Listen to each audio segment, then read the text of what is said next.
Olá, muito boa tarde. Bispos dos vários países lusófonos estiveram reunidos em Cabo Verde e deixaram apelos ao Vaticano para valorizar a língua portuguesa. Uma das conclusões de um encontro que vamos apresentar daqui a pouco com um dos participantes, Dom Manuel António, Bispo de São Tomé e Príncipe, que está hoje no programa Eclésia. Antes, mostramos-lhe outros temas da atualidade. Os jovens voltaram a Fátima e disseram sim ao desafio que os chamava para mais um Fátima Jovem.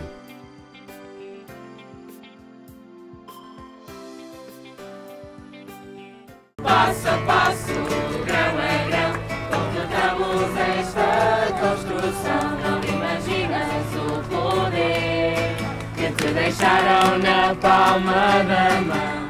Faça-se segundo a tua vontade. O Sim de Maria foi desta vez o mote inspirador para o Fátima Jovem. Este encontro nacional de jovens aposta em ser ocasião de partilha e vivência conjunta daquilo em que se acredita. Acho que é extremamente importante congregarmos neste santuário, e o santuário acaba por ser congregar não é só pelo facto de ser o centro, mas também o centro de encontro, de reflexão, e desta reflexão que porventura possa acontecer, também trazer os jovens a ter o olhar de Maria e de perceber que ela, que disse o seu sim, pode também nos centralizar com o essencial, que é com este Jesus Cristo, e a não ter medo. Os jovens disseram sim, vieram de todo o país e reafirmaram o seu entusiasmo em viver mais um Fátima Jovem. Nós já fizemos isto há alguns anos, só o ano passado é que não houve, que esteve cá o Papa, mas isto é uma atividade do grupo. Nós andamos num grupo de jovens. E o que é que encontram aqui nesta experiência? Um encontro com Maria. Encontro com Maria, encontro com jovens cristãos, este convívio, esta paz, esta alegria, acho que é o principal do Fátima Jovem. É os jovens cristãos, sermos jovens cristãos e não termos vergonha de testemunharmos aquilo que acreditamos. Geralmente o que busco nestas atividades em que nos encontramos todos é mesmo esta partilha de experiências e de perceber que não estamos só nesta onda do acreditar e que de facto podemos aprender com todos e com vários jovens diferentes de várias dioceses, e é muito bom, são muito bons estes encontros.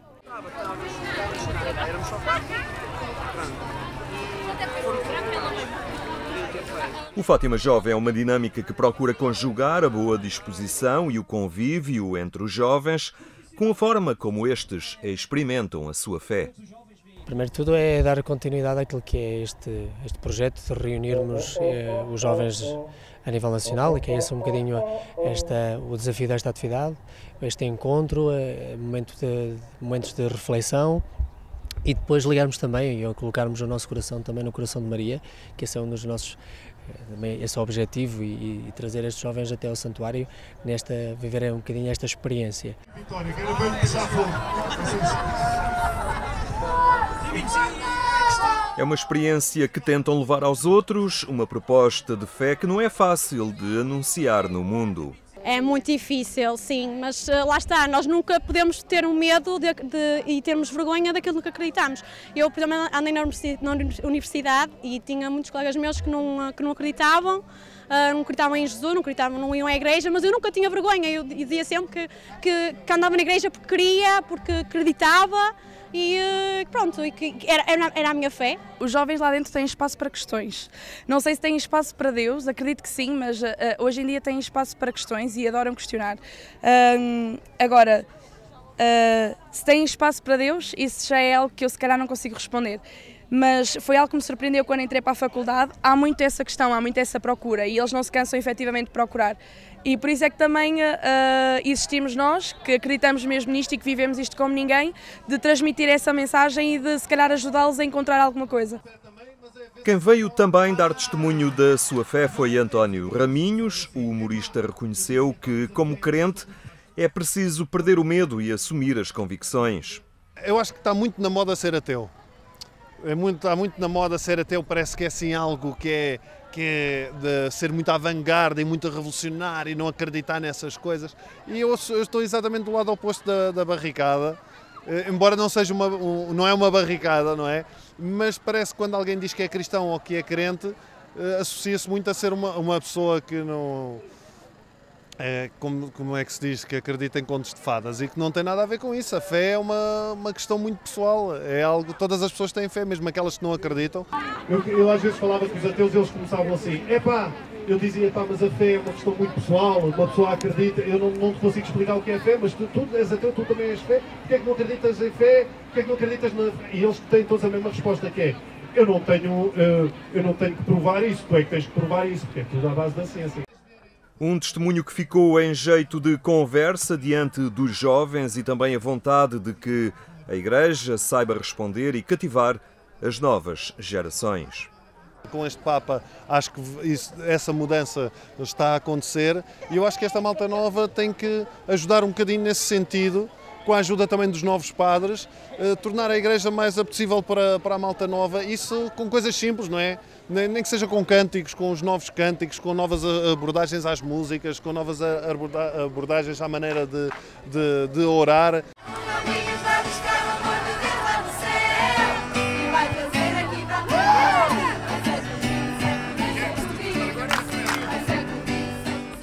Eis a serva do Senhor, faça-se em mim segundo a tua palavra. Foi este o tema do Fátima Jovem, porque é também este o tema da próxima Jornada Mundial da Juventude, que vai acontecer no Panamá, já em janeiro do próximo ano.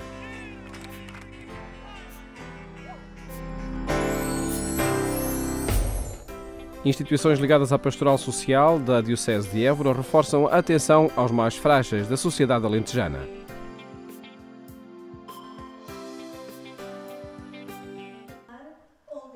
O Departamento Socio-Caritativo e a Cáritas da Arquidiocese de Évora organizaram umas jornadas sobre as temáticas sociais.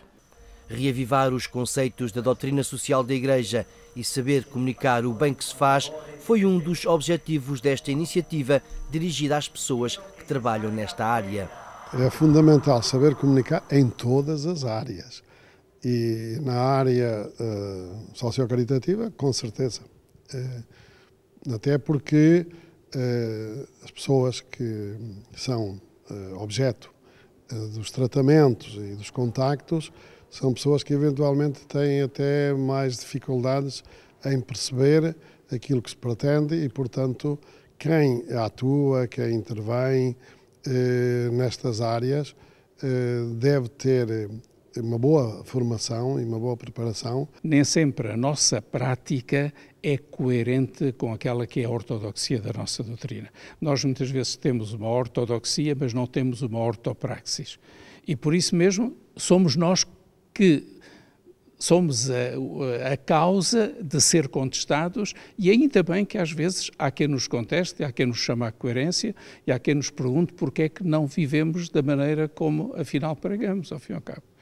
Os trabalhadores das instituições ligadas à Igreja devem estar bem formados e informados sobre os conceitos básicos da doutrina social da Igreja.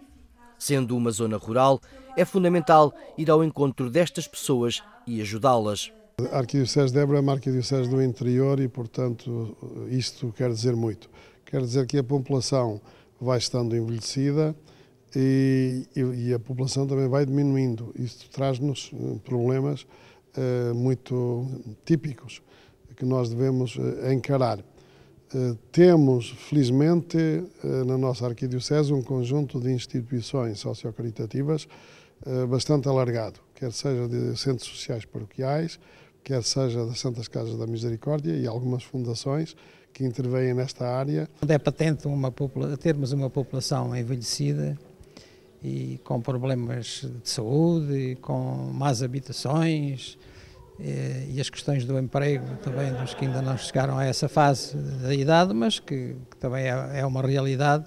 Tudo isso se conjuga para que haja uma faixa da população que vive com dificuldades. E daí procurarem-nos e daí termos a obrigação moral de estarmos atentos à forma como vivem e procurarmos ajudar. Com uma população envelhecida e em decréscimo, a Arquidiocese de Évora tem um conjunto de instituições socio-caritativas que fazem intervenções nesta área. Atuam no espírito da doutrina social da Igreja e têm sido um porto de abrigo para os mais necessitados, porque estas estão no terreno e procuram estar atentas. Procuramos estar atentos, procuramos perceber o que se passa à nossa volta. E digo isto para dizer que a nossa ação não pode ser estática, não nos limitamos a ficar à espera que nos procurem. Nós estamos a procurar perceber como é que as pessoas vivem e onde é que estão aquelas que precisam de nós, e que é para podermos ir ao encontro delas. Quem atua nas nossas instituições deve estar bem formada e informada sobre quais são os conceitos básicos da doutrina social da Igreja, para que na sua atuação se insiram dentro dessa perspectiva, que é a perspectiva eclesial, é o que nós pretendemos. A ação destes organismos na área social não pode ser estática, não se pode ficar à espera que as pessoas procurem as instituições. É essencial ir ao encontro dos mais frágeis, concluíram os responsáveis.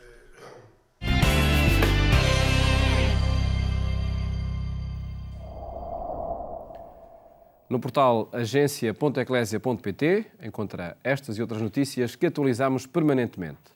Falamos agora sobre o encontro de bispos lusófonos com Dom Manuel António, bispo de Santo Tomé e Príncipe, que está hoje no programa Eclésia. Muito boa tarde. Obrigado por estar connosco, Dom Manuel António, para falarmos sobre este encontro de bispos lusófonos e este apelo ao Vaticano para valorizar a língua portuguesa. É a conclusão principal do encontro? Não, diria que é a conclusão principal do encontro. Creio que o principal do encontro foi exatamente o mesmo encontro. Para nós, cada 2 anos, encontrarmos-nos, partilharmos as nossas experiências, a realidade dos nossos países, das nossas igrejas, creio que isso é que é mesmo o mais importante deste encontro, o principal deste encontro. Depois, também fazemos alguns apelos, tiramos algumas conclusões, e de facto um dos apelos foi esse mesmo, a que a Igreja Portuguesa seja valorizada também nas instâncias do Vaticano, concretamente no próximo sínodo possa ser língua oficial, até porque não conseguimos entender que, sendo uma das línguas principais da Igreja Católica, que não seja valorizada convenientemente.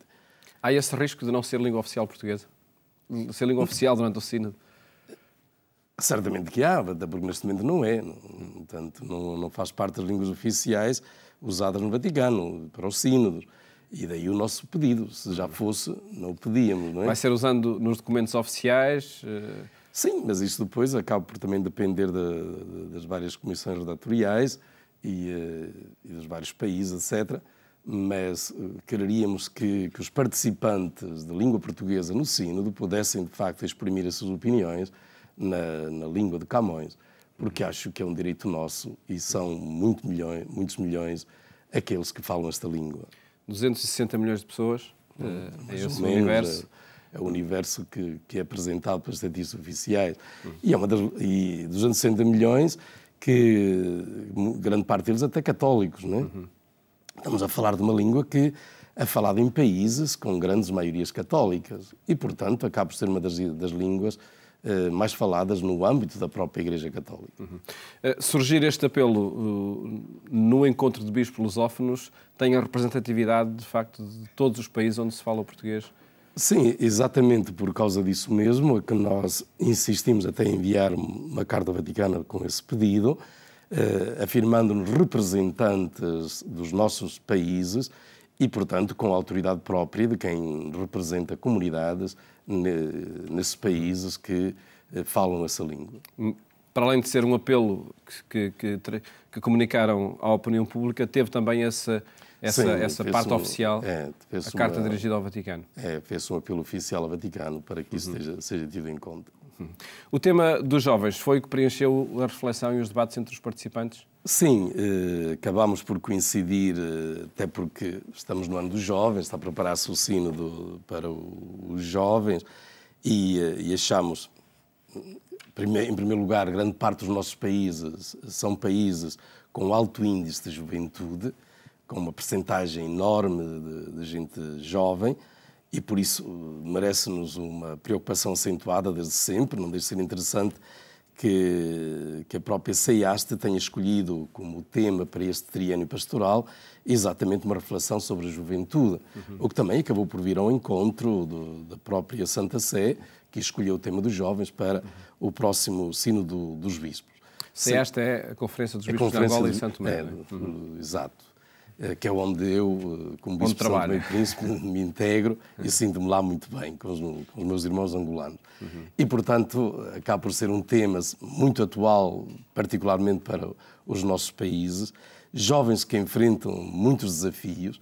Pensemos, por exemplo, na quantidade de jovens que arrisca a vida para se dirigir até a Europa, daqueles migrantes, muitos deles até passando por situações dramáticas para atravessar aquele deserto do Saara, para atravessar o Mediterrâneo, lugares assim, e depois encontramos aí muita gente jovem, gente exatamente à procura de um futuro. Então todas as situações, tanto na sociedade como na Igreja, nós acabamos por analisá-las um pouco a partir da realidade de cada um dos nossos países, merecendo de facto uma atenção particular da nossa parte. Que relevância tem o problema da corrupção, do tráfico de pessoas, nomeadamente nos países lusófonos?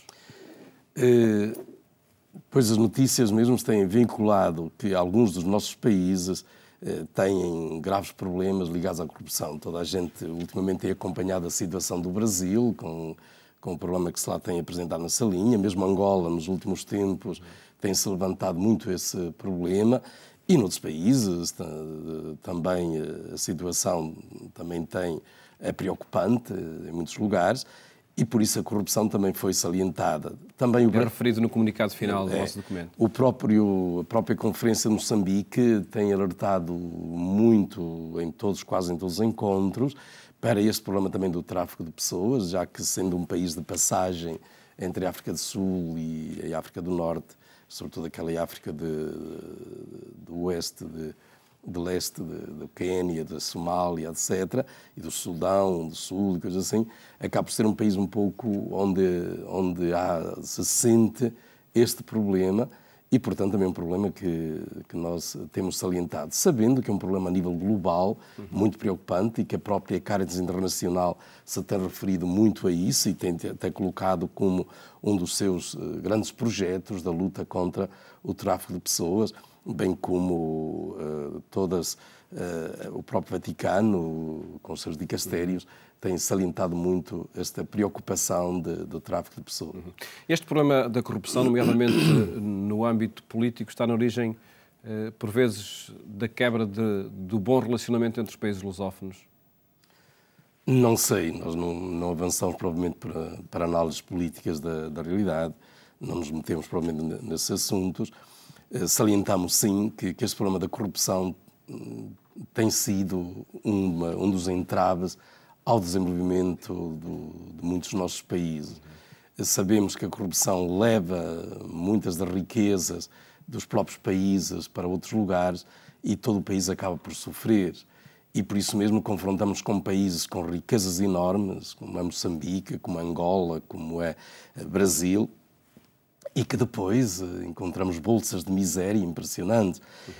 E todos os analistas acabam por chegar à conclusão também que a corrupção é um grande fator de entrave aos elementos dos nossos países. Portanto, isso sim, a nível de análise mesmo política, não entramos por aí, porque acho que não é bem o nosso papel. Deixaram, no entanto, um apelo para que a circulação de pessoas, nomeadamente nos países lusófonos, fosse mais ágil, a concessão de vistos, etc. O que é que está a acontecer? Sim, porque todos nós sabemos que de facto os países lusófonos de África, por exemplo, fizeram até um caminho bastante comum na luta pela independência, que as pessoas que estiveram presentes nesse ato, até durante muitos anos, acabaram por criar ideais comuns, uma certa fraternidade e tudo assim. Não deixa de ser um pouco surpreendente que assim que acontece a independência, os países se fecharam sobre eles mesmos. E esses países que fizeram um caminho comum, com pessoas que trabalharam até juntos por um determinado ideal, acabaram depois por ficar limitados com vistos, com entraves à entrada, etc. Eu falo, por exemplo, entre São Tomé e Angola, onde houve sempre uma relação muito próxima, até porque são países, apesar de tudo, muito próximos. Por alguma razão, até mesmo a nível de Conferência Episcopal, eu faço parte da CEAST, da Conferência Episcopal de Angola e São Tomé e Príncipe, e, no entanto, apesar desta fraternidade, apesar desta proximidade, apesar das relações, de facto, íntimas que existem entre Angola e São Tomé, os vistos durante muitos anos foram entraves. São Tomé já há bastante tempo que aboliu os vistos, tanto para portugueses como para angolanos. Durante 15 dias podem visitar São Tomé sem visto, mas, por exemplo, da parte ainda de Angola e mesmo Portugal, isso não acontece. Pelo menos parece que sim, que estão a dar passos para que isso também se torne possível da outra parte. Daí o nosso apelo, acharmos que, tendo nós uma história comum, falando até a mesma língua, tendo tanta coisa que nos une, acho que também seria interessante se fôssemos capazes de criar esta comunidade com mobilidade de pessoas, podendo mais facilmente encontrarmos uns com os outros, etc. Fizeram chegar esse apelo de forma formal aos vários países? Não, lançamos o apelo até porque... Através deste comunicado? Através deste comunicado, até porque sabemos que a própria CPLP, nos seus órgãos, está a tratar deste assunto. Então, mais que fazer o apelo aos países, foi dar-lhes apoio neste projeto, que sabemos que é um projeto da própria CPLP. Acabamos por visitar, por exemplo, o Instituto da Língua Portuguesa em Cabo Verde, exatamente também para afirmarmos esta nossa preocupação de vivermos unidos também aos projetos da própria CPLP e ajudarmos a construir esta comunidade de países lusófonos.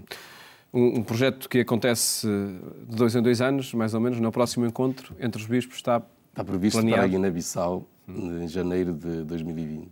Uma nova oportunidade para a afirmação do português e da Igreja Católica em português. Sr. Manuel António, muito obrigado por ter estado aqui no programa. Obrigado eu pelo convite. E felicidades para o trabalho em São Tomé e Príncipe, onde é bispo. Mais logo fazemos-lhe companhia na rádio, na Antena 1, quando forem 22h45. Votos de boa tarde. Até amanhã, se Deus quiser.